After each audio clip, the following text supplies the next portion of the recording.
xildhibaan weli axmed xaawo ka tirsan mudanayaasha golaha wakiilada Somaliland ee deegaan ahaan laga soo doorto gobolka Maroodi Jeex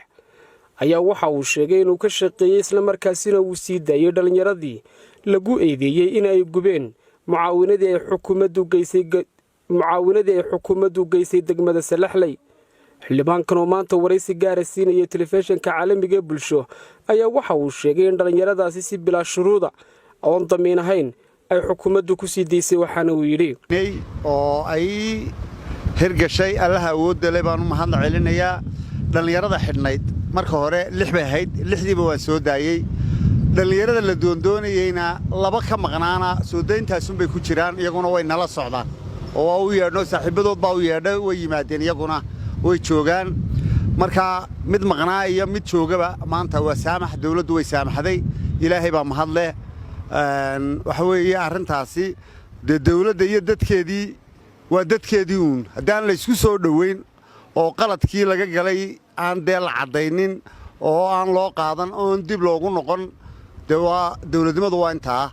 marka waxaan aad iyo aad ugu mahad celinayaa jananka bilayska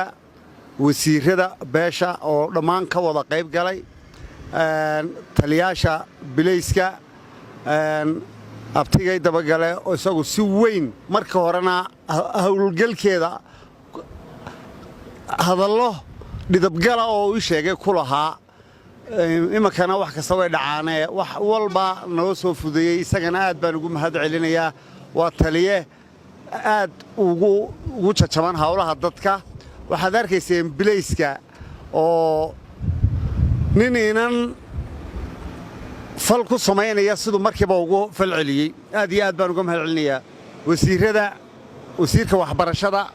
wasiirka ku-xigeenka amniga wasiirka maaliyadda iyo dhammaan madaxda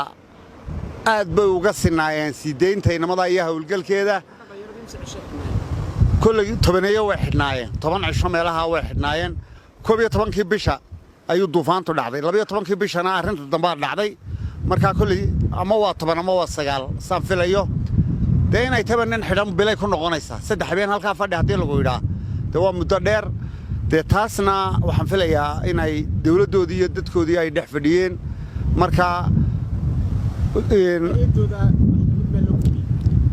waa loo gudbiyo magxabad iyo meel walba waana soo maray nimadaasi waa sii deyn xorriyaddoodii loo celiyey dawladdoodii bay dhex joogaan horaan u sheego nin yari intuu geed maxamedow waxa la yidhi intuu tala ka boodu geed ka booda marka waa loo celiyey xorriyaddoodii baa loo celiyey maaha damiin xorriyaddoodii baa loo celiyey nimada waxaananu ballan qaadnay annaga ayna soo doorteenoo milcisku kaaya taageen annana intii oo kale waanu u ordaynay si aanu ugu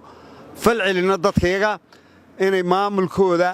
iyo dawladdooda waa nimcadaa soo hooraysaa maanta iyaga dalka iyo dadkaba leh inay ilaashadaan dalkooda iyo dadkooda inaan buuq iyo hadal iyo wax la gubay iyo waxba toona aan loo baahnayn dhinacyada la isla hayo anigaa ku hor fadhiyo meel saxiixba ma arag anigaa saxiixayo adigoo maxameda maanta xildhibaan baan ku ahe dambay sii horeysaba inankaa la sii daayay inaanu waxba samayn imankaan kuu saxiixaya waayo waa dadkii doortay waxuu samaynayaana ma jirto oo fal oo aan ku ogahayna ma jirto marka arrintaasi sidaasay ku soo dhammaatay aad iyo aadna waan uga mahad celinayaa dhammaan dawladda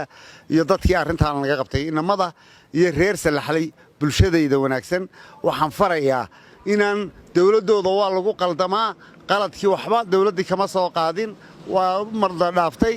arrintaa inaan dhaqaaq dambe iyo arrintaa inaan laynagu maqal dhaqankeennuna wuxuu ahaan jiray in waa la garanayaa marka in dhaqankeennii aan dhaqan xun meel laba laynaga gudbin mid labaadna waan farayaayoo dee waxaa la yidhi halkaa aynu waxeenna ku gowracanno halkaa arrinteennu inoo joogto ayay ku qurux badnayde dee saxaro dariiq taalla budh laguma garaaco